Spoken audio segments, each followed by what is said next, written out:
नमस्कार, सगरमाथा प्राइम समाचारमा स्वागत छ। म प्रसन्न ढुङ्गाना। नमस्कार, म जयन्ती पुडासेनी। सबैभन्दा पहिले मुख्य समाचार।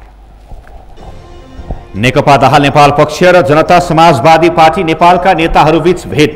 नेकपाबाट सहकार्यको प्रस्ताव, बैठकबाट निर्णय गरिने जसपाको भनाई।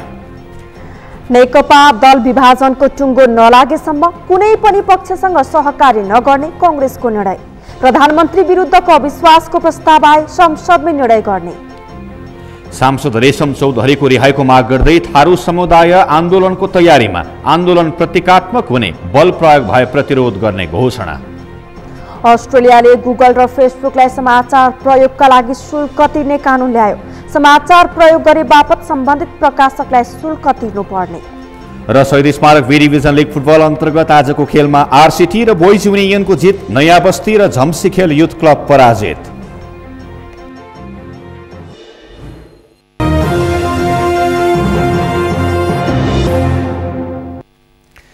सगरमाथा प्राइम समाचार अब विस्तारमा। नेपाल कम्युनिस्ट पार्टी, नेकपा दाहाल नेपाल पक्ष र जनता समाजवादी पार्टी नेपालका नेताहरूबीच समसामयिक राजनीतिक विषयमा छलफल भएको छ। आज नेकपाको केन्द्रीय कार्यालय पेरिस डाँडामा नेकपा अध्यक्षद्वय पुष्पकमल दाहाल, माधव कुमार नेपाल र जनता समाजवादी पार्टी नेपालका अध्यक्ष महन्त ठाकुर, वरिष्ठ नेता राजेन्द्र महतो र कार्यकारिणी समिति सदस्य राजेन्द्र श्रेष्ठबीच छलफल भएको हो। छलफलमा आगामी दिनमा सहकार्य गरेर जानका निम्ति नेकपा दाहाल नेपाल पक्षले प्रस्ताव गरेको जसपाका वरिष्ठ नेता राजेन्द्र महतोले बताउनुभयो। छलफलमा जसपा नेताहरूले दाहाल नेपाल पक्षको पार्टी कुन हो स्पष्ट पार्नका लागि आग्रह गरेको पनि उहाँले बताउनुभयो। आफूहरूले नेकपाको प्रस्ताव पार्टीको बैठकमा छलफल गर्ने बताएको पनि वरिष्ठ नेता महतोले बताउनुभयो। रहेका त्रुटिहरू, कमी कमजोरीहरू र यो बन्दी रिहाईका सवालहरू समेत जुनसुकै सरकार बने पनि त्यसको अगाडि हामी यसको लागि सङ्घर्ष गर्ने हो। आगामी दिनमा हामी यसको लागि सङ्घर्ष गर्छौँ। त्यो हाम्रो विगतमा पनि हामी सङ्घर्ष गरे, आगामी दिनमा पनि हामी सङ्घर्ष गर्छौँ। एक कुरा हामीले भने हो, उहाँहरूले राखेको कुरा हाम्रो पार्टीमा चाहिँ बैठकमा राख्ने भने हो। जसपा नेताहरूले पटक पटक आफूहरूले गरेको सहमतिमा धोका खाएको पनि स्मरण गराएका थिए। जसपा नेताहरूले आफ्नो पार्टीका सांसद रेशम चौधरी लगायतका नेताहरू अझै पनि बन्दी जीवन बिताउन परेको भन्दै बन्दी रिहाईका लागि सङ्घर्ष गरिरहने बताएका छन्। अन्तरिम संविधानबाट पनि पछि हटेर भन्यो भने त्यति बेला संविधान निर्माण गरिएको थियो। एक ढङ्गको प्रतिगमन नै थियो त्यति बेला पनि। त्यसैले आगामी दिनहरूमा त्यो कुरा पनि हाम्रो एउटा सम्झिने कुरा हो। हाम्रा आन्दोलनकाली साथीहरू, निर्वाचित सांसद रेशम चौधरी लगायतका साथीहरू अहिले पनि बन्दी जीवन बिताइरहेको छ। यी सवालहरू छन्, यी समस्याहरू छन्। त्यसैले आगामी दिनमा हामी यी सवालहरू हाम्रो प्राथमिकताका साथ उठाएका छौँ र आगामी दिनमा पनि उठ्नेछ। यसको लागि हामी सङ्घर्ष गर्छौँ। सर्वोच्च अदालतले प्रतिनिधि सभाको पुनर्स्थापनाको फैसला सुनाएसँगै आगामी दिनमा सत्ता समीकरणका लागि नेकपा दाहाल नेपाल पक्षका नेताहरूले राजनैतिक भेटघाटलाई तीव्रता दिएका छन्।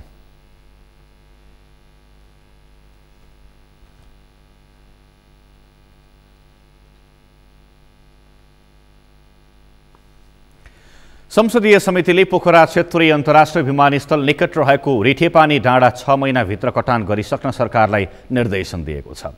संघीय संसद राष्ट्रिय सभा अन्तर्गतको दिगो विकास तथा सुशासन समितिको आजको बैठकले पोखरा क्षेत्रीय अन्तर्राष्ट्रिय विमानस्थलको स्थलगत अनुगमन तथा अवलोकनको क्रममा देखिएका समस्याहरूको सम्बन्धमा सरकारवालाहरूसँग छलफल गरेपछि विमानस्थलको दक्षिण पूर्वमा रहेको रिठेपानी डाँडा कटान गर्ने कार्य आगामी 6 महिनाभित्र सम्पन्न गर्न संस्कृति, पर्यटन तथा नागरिक उड्डयन मन्त्रालयलाई निर्देशन दिएको हो। समिति सभापति तारादेवी भट्टले डाँडा कटान भएको प्रगति विवरण समितिमा पेश गर्न समेत मन्त्रालयलाई निर्देशन दिनुभएको छ।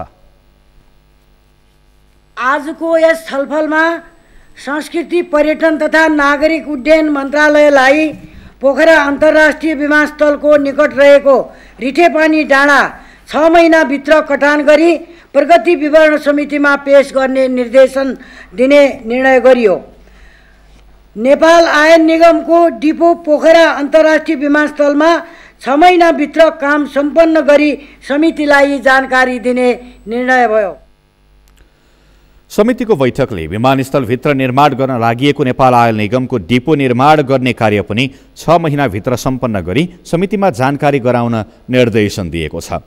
त्यस्तै पोखरा महानगरपालिकाको ल्यान्डफिल्ड साइट सार्ने सम्बन्धमा समितिले महानगरपालिकासँग छलफल गर्ने निर्णय समेत गरेको छ।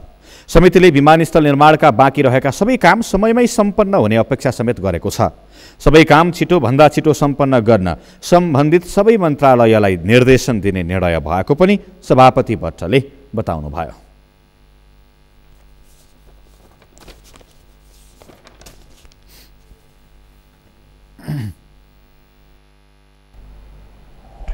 पशुपतिनाथको मूल मन्दिरमा रहेको शिवलिङ्गमा सुनको जलहरी स्वर्ण पीठिका राखिएको छ। सर्वोच्च अदालतले मन्दिरमा जलहरी राख्ने प्रक्रिया अघि बढाउन दिएको अन्तरिम आदेश विपरीत जलहरी राखिएको छ। सर्वोच्चले जलहरी राख्ने प्रक्रिया अघि नबढाउन दिएको अन्तरिम आदेश दिएकै दिन राष्ट्रपति विद्यादेवी भण्डारीले जलहरी स्थापना गरेकी थिइन्। शान्ता दनुवारको रिपोर्ट। 2024 सालपछि पुनः पशुपतिनाथको मूल मन्दिरमा रहेको शिवलिङ्गमा सुनको जलहरी स्वर्ण पीठिका स्थापना गरिएको छ। पशुपति क्षेत्र विकास कोषले सुनको जलहरी राख्ने निर्णय गरेपछि त्यसलाई रोक्न माग गर्दै सर्वोच्चमा 2 वटा रिट परेका थिए। तर रिटबारे फैसला नहुँदै राष्ट्रपति विद्यादेवी भण्डारी, संस्कृति तथा पर्यटन मन्त्री भानुभक्त ढकाल, सचिव यादव कोइराला लगायत पशुपति मन्दिर पुगेर बुधबार पूजाआजा गरेका थिए। सर्वोच्चमा परेको रिटको निरूपण नहुँदै राष्ट्रपति भण्डारी सरिक भएर पूजा अर्चना गरेकी हुन्। पशुपतिमा सुनको जलहरी राख्ने विषय कानुन र परम्परा विपरीत रहेको भन्दै सर्वोच्च अदालतमा कोषका पूर्व कोषाध्यक्ष तथा संस्कृतिविद नरोत्तम वैद्य र अधिवक्ता निकिता ढुङ्गानाले रिट दायर गरेका हुन्। पशुपति क्षेत्र विकास कोषका सदस्य सचिव डाक्टर प्रदीप ढकालका अनुसार सर्वोच्चले फागुन 17 गते छलफलका लागि बोलाएको छ। सबै जनभावना हामी सबैको श्रद्धालाई सम्मान गरेर नै हामीले सुनको पीठिका समर्पण गरेका छौँ र आज मात्रै सम्मानित सर्वोच्च अदालतबाट 17 गतेका लागि यसमा चाहिँ छलफल यो विषयमा छलफलका लागि सम्मानित सर्वोच्च अदालत डाकिएको छ। हामी जान्छौँ र सम्मानित अदालतसँग चाहिँ हामीहरूले हाम्रो जवाफ पनि पेश गर्छौँ र सम्मानित अदालतले जे जस्तो निर्देशन हुन्छ त्यही अनुसार हामीहरू चाँदीको जलहरीलाई सुनको जलहरीले प्रतिस्थापन गर्ने कार्य संविधान कानुनको मर्म र भावना विपरीत भएको भन्दै वैद्य र अधिवक्ता निकिता ढुङ्गानाले रिट निवेदन दायर गरेको जानकारी छ। रिट निवेदक वैद्यका अनुसार सुनको जलहरी हाल्ने कार्य प्राचीन स्मारक संरक्षण ऐन 2013 विपरीत भएको छ।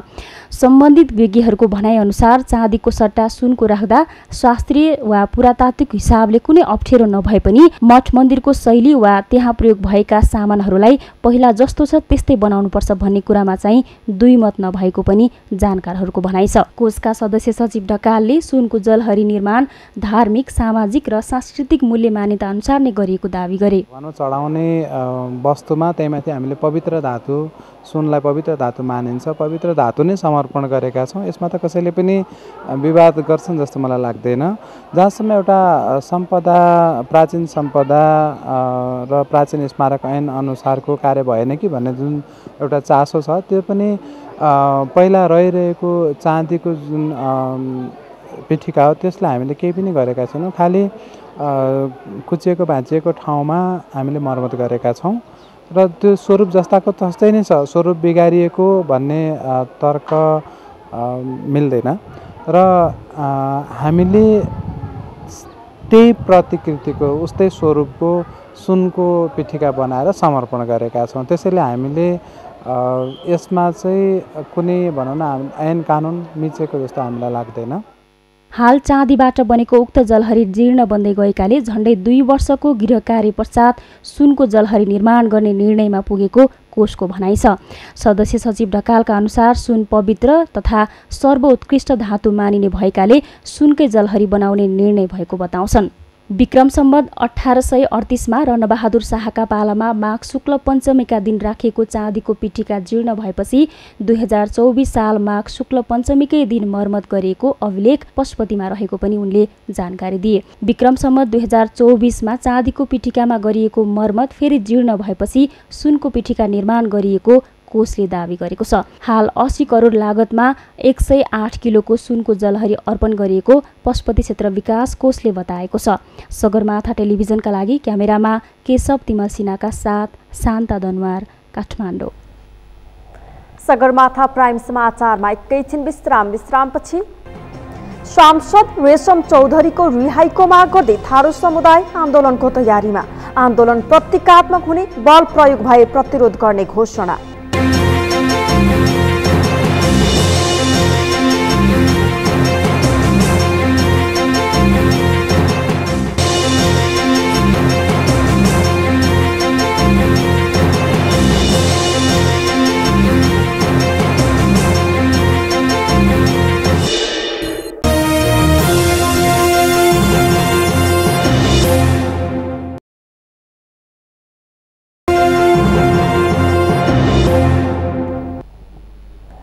विश्रामपछि सगरमाथा प्राइम समाचारमा पुनः स्वागत छ। अब बाँकी समाचार। संविधानमा आफ्ना अधिकारहरू सुनिश्चित गर्नुपर्ने माग राख्दै वर्षौंदेखि सङ्घर्षमा रहेका थारू समुदायहरू फेरि सङ्घर्षका कार्यक्रममा केन्द्रित हुन थालेका छन्।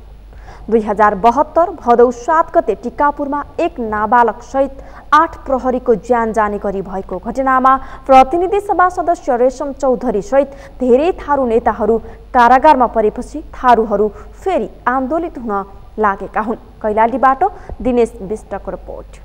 देश संघीयतामा जाने तयारी भइरहँदा तत्कालीन सुदूरपश्चिम विकास क्षेत्रलाई नै प्रदेश तोकिन पर्ने भन्दै यहाँका पहाडी समुदायहरूले अखण्ड सुदूरपश्चिम नाम लिएर आन्दोलन सुरु गरे।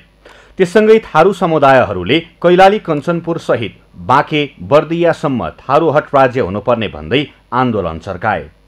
महिनौं चलेको आन्दोलनमा कयौं घाइते भए। आन्दोलनकै क्रममा 2072 साल भदौ 7 गते टिकापुरमा एक नाबालक सहित 8 प्रहरीको ज्यान गयो।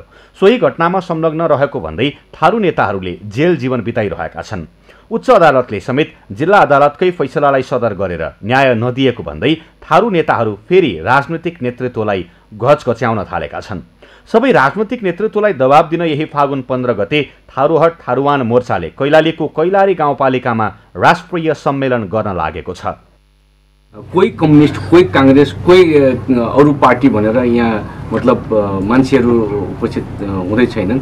थारूहरूको आन्दोलन खास गरी मान्य रेशम चौधरी लगायतको साथीहरू र उच्च अदालत दिपाईले दिएको गलत फैसला यी सबैले समेटेर हामी हाम्रो आन्दोलनको तयारी स्वरूप यो सम्मेलन गर्दाखेरि करिब हाम्रो तयारी पुरा भएको छ।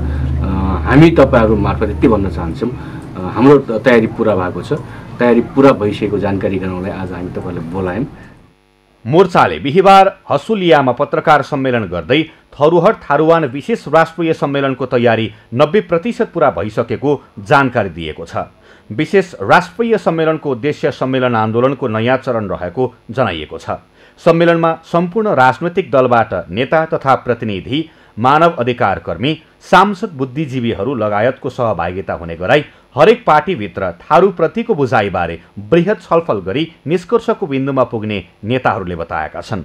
16 गतेको बन्द सत्रमा दलित, खसान, तमुवाङ, मगरात लगायतको सम्पूर्ण पहिचानवादीहरू बीच छलफल हुनको साथै छलफलमा पार्टीगत भन्दा माथि उठेर पहिचानको सवालमा केन्द्रित हुने थारू नेताहरूको भनाइ छ। हामी सोध्नेछौँ कि यो हाम्रो थरोट आन्दोलनप्रति नेपाली कांग्रेस अरू विभिन्न राजनीतिक दलको धारणा के हो। यसप्रति तपाईले चाहिँ राजनीतिक सहमति र संवादका लागि छलफलका माध्यमबाट समाधान गर्नका लागि पनि हामी दबाब सिर्जना गर्दैछौँ र उहाँलाई क्वेसन मार्क गरेर हामीले यो सम्मेलनमा उहाँलाई अतिथि वक्ताका लागि बोलाछौँ। त्यसकारणले यो सम्मेलनलाई हामीले अलिक फरक ढङ्गले अर्थपूर्ण हिसाबले पनि लिएका छौँ। त्यसकारणले यहाँहरूको मिडिया मार्फत तमाम जनताहरूलाई चाहिँ यस कार्यक्रमलाई सफल बनाउनका लागि तपाईहरूको पनि एउटा रचनात्मक सहयोगको अपेक्षा गरेका छौँ। सम्मेलनपछि सम्पूर्ण थरुहट शक्तिलाई एकबद्ध गर्न सम्मेलनको आयोजना गरिएको जनाइएको छ। कानुनी लडाईँको क्रममा सर्वोच्च अदालत जाने र सडक सङ्घर्ष गर्ने साथै अबको आन्दोलन प्रतिरोधात्मक र प्रतीकात्मक हुने थारू नेताहरू बताउँछन्। सम्मेलनमा सहभागीहरूमाथि सरकारले खानतरास गरे प्रतिकारमा उत्रिने समेत उनीहरूले चेतावनी दिएका छन्। सत्ता सरकारले हामीलाई कसरी रेस्पोन्स गर्छ भन्ने कुरा चाहिँ तय गर्छ हैन।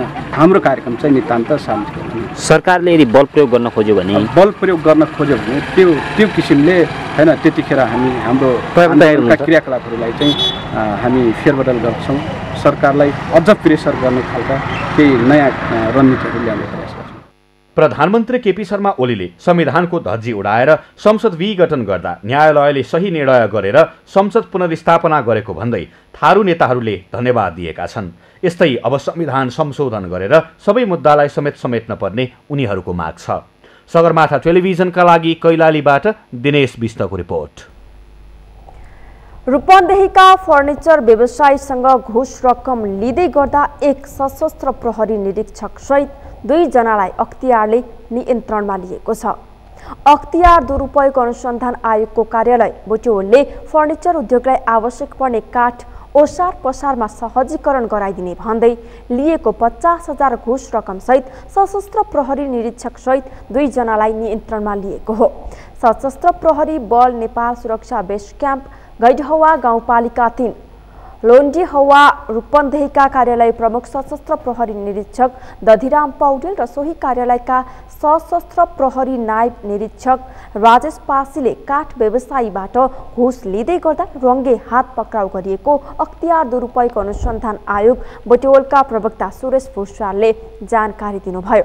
काठ फर्निचर उद्योगका लागि आवश्यक पर्ने काठ ल्याउँदा चेकपोस्टमा चेक जाँचका क्रममा सहजीकरण गराइदिने सशस्त्र प्रहरीको टोलीसँग सहमति भएको खुलेको छ। घुससहित नियन्त्रणमा लिएका 2 जना उप थप अनुसन्धान भइरहेको प्रवक्ता भुषालले जानकारी दिनुभयो।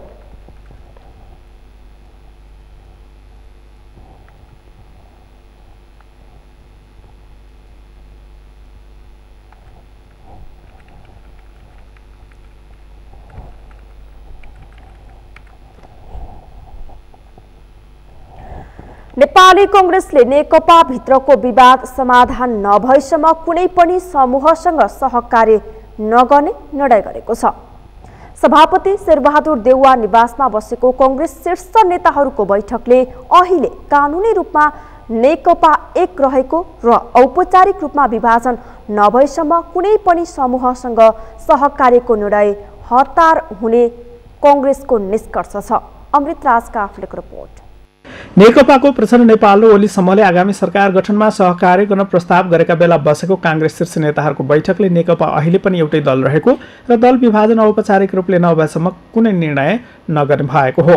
बिहिबार सभापति शेरबहादुर देउवा निवासमा बसेको शीर्ष नेताको बैठकले नेकपा अहिले पनि एउटै दल रहेको र त्यसको संसदीय दलको नेता प्रधानमन्त्री रहेको अवस्थामा कुनै पनि समूहसँग सहकार्य नगर्ने निर्णय गरेको हो। नेकपा भित्रको विवाद समाधान नभएसम्म कांग्रेसले 2 समूहसँग सहकार्य गर्ने निर्णय गर्नु अपरिपक्व हुने कांग्रेसको निष्कर्ष छ। परिपक्व स्थिति बनेकै छैन कि कसरी अगाडि बढ्छ। अहिले पनि कम्युनिस्ट पार्टी एकै छ। संसदीय दलको नेता ओलीजी हुनुहुन्छ। त्यो अवस्थामा भोलि उहाँहरूको पार्टी कसरी अगाडि बढ्छ, एकै रहन्छ अथवा चाहिँ अर्को परिस्थिति आउँछ भन्ने कुरो नेपाली कांग्रेसको नियन्त्रणभित्र कुरो होइन। त्यो कम्युनिस्ट पार्टीभित्रको चाहिँ विषय भएको हुनाले अहिले यो सत्ता समीकरण भोलिको दिनमा कसरी हुन्छ भन्ने बारेमा नेपाली कांग्रेस पार्टीले यसो गर्छौँ उसो गर्छौँ भन्ने स्थिति अहिले आएको छैन। प्रतिनिधि सभा बैठक सुरु भएपछि जस्तो अवस्था बन्छ त्यस्तै निर्णय गर्ने कांग्रेसले बताएको छ। नेकपाको प्रचण्ड नेपाल समूहले प्रधानमन्त्री विरुद्ध प्रतिनिधि सभामा अविश्वासको प्रस्ताव पेश गर्ने विषयमा छलफल चलाएका बेला कांग्रेसले भने संसदमा त्यस्तो प्रस्ताव आएपछि मात्रै आफ्नो धारणा बनाउने निर्णय समेत गरेको छ। सरकार कसरी बन्छ यही यसले निरन्तरता पाउँछ या पाउँदैन, अर्को वैकल्पिक परिस्थिति निर्माण हुन्छ या हुँदैन भन्ने कुरो मूलत कसमा निर्भर छ? त्यो कम्युनिस्ट पार्टीमा निर्भर छ। त्यसकारण यसको उत्तर नेपाली कांग्रेस पार्टीसँग छैन। त्यो अवस्थामा हामीले यो गर्छौँ त्यो गर्छौँ भन्ने अवस्था अहिले आएको छैन। त्यो नै हाम्रो सर्वसम्मत निष्कर्ष। बुधबार मात्रै नेकपाको दाहाल नेपाल समूहका दुवै अध्यक्षले काङ्ग्रेस सभापति शेरबहादुर देउवासँग भेटेर आगामी सत्ता सहकार्यका लागि प्रस्ताव गरेका थिए। त्यसको जवाफमा सभापति देउवाले पार्टीभित्र छलफल गरेर निर्णय गर्ने बताएका थिए। काङ्ग्रेसलाई प्रधानमन्त्री केपी ओली समूहको नेकपाले समेत सहकार्यका लागि प्रस्ताव गरेको जनाइएको छ। सगरमाथा टेलिभिजनका लागि क्यामेरामा उत्सव वाग्लेका साथमा अमृतराज काफले, काठमाडौँ। नेपालमा भिओआइपी प्रविधिको प्रयोगबाट हुने कल बाइपासको धन्दा अझै पनि कायमै छ। पछिल्लो 1 दशक यता फस्टाएको कल बाइपास धन्दामा अहिले केही कमी आए पनि निर्मूल हुन भनिसकेको छैन। के हो कल बाइपास अनि कसरी हुन्छ कल बाइपासको धन्दा? पुष्कर खतिवडाको रिपोर्ट। नेपालमा अहिले पनि भिओआइपी प्रविधिको प्रयोग गरी हुने कल बाइपासको धन्दा चलिरहेको छ। जानकारहरूका अनुसार नेपालमा करिब 1 दशक अघिदेखि कल बाइपासको धन्दा फस्टाएको हो। पछिल्लो समयमा कल बाइपासका घटनामा केही कमी आए पनि नियन्त्रण हुन पनि सकेको छैन। अनाधिकृत गेटवेहरू प्रयोग गरेर आउने कलहरू हुन्थ्यो भने हिजो आज ओटिटी ओभर द टप एप्लिकेसन्सहरूको बढ्दो प्रयोगले गर्दाखेरि मान्छेहरूले विभिन्न ओटिटी एप्लिकेसन्सहरू युज गरेर देश विदेशमा रहेका जुनसुकै आफन्तहरूसँग र साथीहरूसँग चाहिँ इन्टरनेटको माध्यमबाट कल गर्न सक्ने अवस्था सिर्जना भइसकेकोले समग्र रूपमा भन्नुपर्दाखेरि हाम्रो अन्तर्राष्ट्रिय आगमन र बाहिर जाने कलहरूमा घट्दो क्रममा छ र अहिले ओटिटीको एप्लिकेसन्सहरूको बढ्दो प्रयोगले गर्दाखेरि हिजोको दिनमा कल बाइपास हुने जुन क्रम बढी थियो त्यो पार्ट पनि केही हदसम्म घट्दै आएको अवस्था छ। प्रहरीका अनुसार भिओआइपी मार्फत गरिने कल बाइपास गर्नेहरूले विदेशबाट आउने कललाई आफूले रिसिभ गरेर स्थानीय कल सरह यहाँबाट डाइभर्ट गर्छन्। यसरी डाइभर्ट गर्दा विदेशबाट आउने कलबाट पाउने आम्दानी कल बाइपास गर्नेले पाउने भएकाले यसबाट नेपालका दूरसञ्चार प्रदायकलाई घाटा लाग्छ। यहाँ नेपालमा भएका सेवा प्रदायकहरू जुन जति पनि यो दूरसञ्चार जुन कम्पनीहरू छन् उनीहरूले पाउने एउटा सेवा शुल्क विदेशबाट आउने जुन कलहरू जुन आउँदाखेरि पाउने सेवा शुल्कहरूले चाहिँ उसले चाहिँ प्राप्त गर्दा उनीहरूलाई घाटा लाग्छ अथवा उनीहरूलाई चाहिँ ठगी गर्ने काम गर्छ उनीहरूले। यसरी कुनै व्यक्तिले एउटा सानो एउटा चाहिँ टेलिकम जस्तै एउटा चाहिँ सुविधा दिने किसिमले एउटा चाहिँ डिभाइस राखेर भिओआइपी डिभाइस राखेर त्यसबाट विदेशबाट आउने कलहरूलाई चाहिँ रिसिभ गर्ने र चाहिँ लोकल कल चाहिँ सरहरूले ट्रान्सफर गर्दाखेरि उनले त्यसबाट जुन एउटा मार्जिन राख्छ त्यो राख्ने कामलाई नै भिओआइपी एउटा सिस्टमबाट हुने अपराध। प्रहरीका अनुसार विगतमा कल बाइपासका अपराधमा नेपालीको पहुँच थिएन। नेपालमा हुने यस अपराधमा विदेशी त्यसमा पनि विशेष गरी बङ्गलादेशी नागरिकहरू नेपालमा कोठा लिएर बस्थे र भिओआइपी प्रविधि विकास गरेर त्यहाँबाट कल बाइपास अपराध गर्थे। तर पछिल्लो समय उनीहरूले प्राविधिक ज्ञान भएका नेपालीलाई पनि यो अपराधमा संलग्न गराउने क्रम देखिएको छ। यसको सिस्टम हेर्दाखेरि के देखिन्छ भने नेपालमा मात्र सीमित यो अपराध होइन। यसको कनेक्सन यसको चाहिँ लिङ्क हेर्दाखेरि नेपालमा त कुनै व्यक्तिले रिसिभ गर्छ मात्रै। जस्तो मलाई कुनै मेरो भाइले अमेरिकाबाट फोन गर्छ भने त मेरो टेलिफोनमा लोकल नम्बर चाहिँ डिस्प्ले गर्छ र म रिसिभ गर्छु। तर मलाई फोन कहाँ आउँछ अमेरिका या कुनै अन्य विदेशबाट आएको हुनसक्छ। नेपालमा पछिल्लो 5 वर्षको अवधिमा मात्र प्रहरीले गरेको 24वटा अपरेसनमा 35 जनालाई पक्राउ गर्यो। यी घटनामा प्रहरीले कुल 73 करोड 12,51,898 रुपैयाँ मागदाबी गर्दै मुद्दा दायर गरेको थियो। जानकारहरूका अनुसार कल बाइपास नियन्त्रण गर्न प्रहरी लगायत सरकारवालाको सक्रियता त छँदैछ, त्यसबाहेक विश्वका कतिपय देशले अवलम्बन गर्दै आएको प्रविधि मैत्री नीति नेपालमा पनि लागू गर्न आवश्यक देखिन्छ। सगरमाथा टेलिभिजनका लागि क्यामेरामा सुरेन्द्र राउतका साथमा पुष्कर खतिवडा, काठमाडौँ।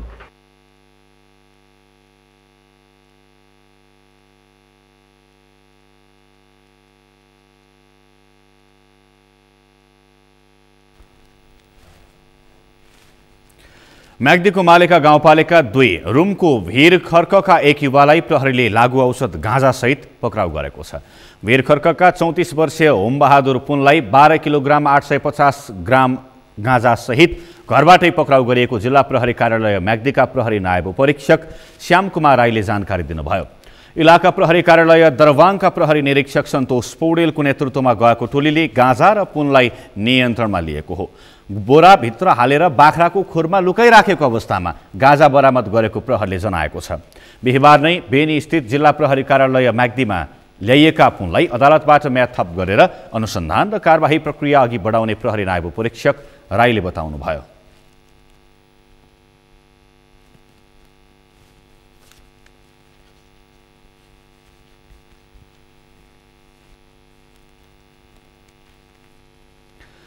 विद्यालयको खानेपानी बोरिङ निर्माणको विषयलाई लिएर युवा गायक प्रतीक ब्लोन र उनका बुबा बिरमान ब्लोनमाथि 10 देखि 12 जना समूहले आक्रमण गरी सख्त घाइते बनाएका छन्। मकवानपुरको बकैया गाउँपालिका 1 रजुवा बेसीटोलमा खानेपानी बोरिङका लागि बकैया गाउँपालिकाले 9 लाख रुपैयाँ रकम विनियोजन गरे पनि रजुवा मात्रै बोरिङको काम अघि बढाएपछि विवाद भएको थियो। सोही विषयमा अर्को टोलका स्थानीयहरूको एक समूहले आक्रमण गरेको घाइतेले बताएका छन्। 9 लाख रुपैयाँ डिप बोरिङको लागि मेरो टोलको लागि स्पष्ट छुटाएर नहालेको कारणले गर्दा गाउँपालिकाले सोध्यो, दामोदरजी हाम्रो चाहिँ मेरो जीवको पनि मसँग रेकर्ड छ, उहाँले बेसीटोलकै वनदेवी कालिका प्राविलाई पनि रजुवाको माथिल्लो टोल बेसीटोल छिमेकी जिल्ला रौतहटको एपिलघारी भोलन्टार लगायतका बस्तीहरूका स्थानीय पनि खानेपानी बोरिङको विषयमा असन्तुष्ट रहँदै आएका थिए। विगतमा विद्यालय निर्माणको माग राख्दै असन्तुष्ट उनीहरूले अहिले खानेपानी बोरिङको विषयलाई लिएर रिसिभी साधेको घाइतेको आरोप छ। डिप बोरिङको बारेमा चाहिँ बकाया गाउँपालिकाले गर्दा यो चाहिँ वर्षको 9 लाख रुपैयाँ पैसा छुटाउनु भएको छ। उहाँहरूले त्यो पैसा कोही कसैले पनि उपभोक्ता समिति बनाएर कोही कसैले निकालेर काम पनि गरेका छैन, अझै पनि नाम पनि चेन्ज गरेका छैन। त्यो पैसा त्यही नै छ।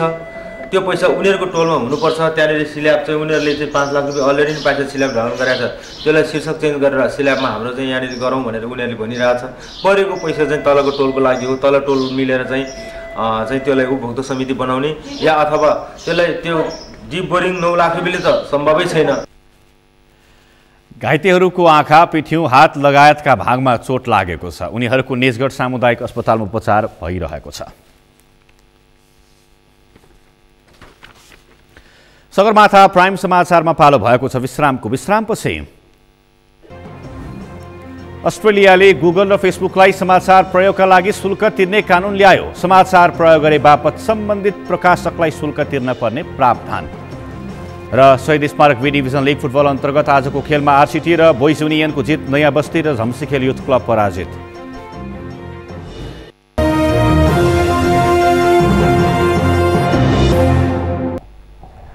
अब पालो अर्थ समाचारको।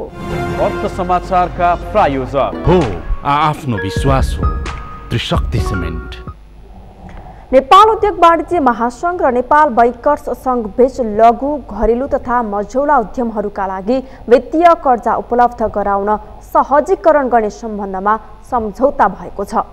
आज महासंघको केन्द्रीय कार्यालयमा आयोजित एक कार्यक्रमका बीच महासंघका अध्यक्ष शेखर गोल्छा र नेपाल बैंकर्स संघका अध्यक्ष भुवन दाहालले सम्झौता पत्रमा हस्ताक्षर गर्नुभएको हो।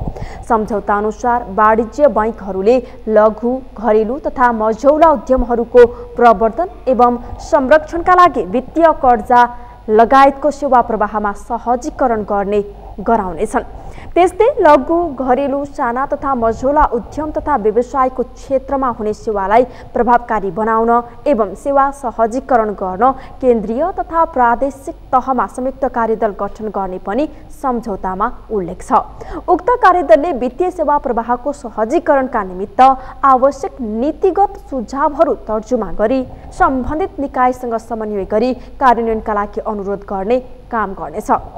त्यस अवसरमा महासंघका अध्यक्ष शेखर गोल्छाले साना उद्यमीहरूका लागि ऐतिहासिक सम्झौता भएको बताउनुभयो। ठुला व्यवसायीहरूको मात्रै भोइस बोलिरहेका छौँ। एन्ड इनफ्याक्ट मलाई लाग्छ हाम्रो सान्दर्भिकता तब मात्र हुन्छ जब हामी साना र मझौला उद्योगी व्यवसायको हकमा उनीहरूको समस्याहरूलाई समाधान गर्नको लागि बोल्न सकौँ। नेपाल बैंकर्स संघका अध्यक्ष भुवन दाहालले देशभर 4वटा स्थानीय तह बाहेक सबैमा वाणिज्य बैंकका शाखा पुगिसकेकाले लघु, घरेलु तथा साना उद्यमहरूलाई सहजै एसएमई बैंकिङ सेवा दिन कुनै समस्या नहुने बताउनुभयो। वित्तीय साक्षरताका लागि आवश्यकता अनुसार प्रदेश स्तरमा कार्यक्रम गर्ने पनि सम्झौतामा उल्लेख छ। यो सम्झौता 2 वर्षका लागि लागू हुने र आवश्यकता अनुसार थप गर्न अथवा 2 महिनाको सूचना दिएर कुनै एक पक्षले भङ्ग गर्न सकिने व्यवस्था पनि गरिएको छ। यो सँगै हामी सगरमाथा प्राइम समाचारको अन्त्यमा छौँ। अन्त्यमा मुख्य समाचार फेरि एकपटक। नेकपा दाहाल नेपाल पक्ष र जनता समाजवादी पार्टी नेपालका नेताहरूबीच भेट। नेकपाबाट सहकार्यको प्रस्ताव, बैठकबाट निर्णय गरिने जसपाको भनाई। नेकपा दल विभाजनको टुङ्गो नलागेसम्म कुनै पनि पक्षसँग सहकार्य नगर्ने कांग्रेसको निर्णय। प्रधानमन्त्री विरुद्धको अविश्वासको प्रस्ताव आए संसदमै निर्णय गर्ने। सांसद रेशम चौधरीको रिहाईको माग गर्दै थारू समुदाय आन्दोलनको तयारीमा। आन्दोलन प्रतीकात्मक हुने, बल प्रयोग भए प्रतिरोध गर्ने घोषणा। अस्ट्रेलियाले गुगल र फेसबुकलाई समाचार प्रयोगका लागि शुल्क तिर्ने कानुन ल्यायो। समाचार प्रयोग गरे बापत सम्बन्धित प्रकाशकलाई शुल्क तिर्नुपर्ने। र शहीद स्मारक बी डिभिजन लिग फुटबल अन्तर्गत आजको खेलमा आरसिटी र बोइज युनियनको जित। नयाँ बस्ती र जम्सीखेल युथ क्लब पराजित।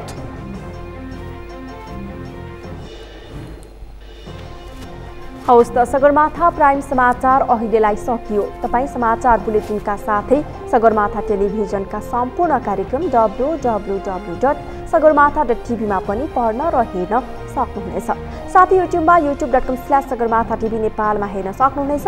तपाईँ हामीलाई फेसबुकमा पनि facebook.com/stv नेपालमा फलो गर्न सक्नुहुनेछ। समाचारको शिखर, नेपालको गौरव, नेपालको पहिलो न्युज च्यानल सगरमाथा टेलिभिजन हेर्दै गर्नुहोला। नमस्कार। नमस्कार।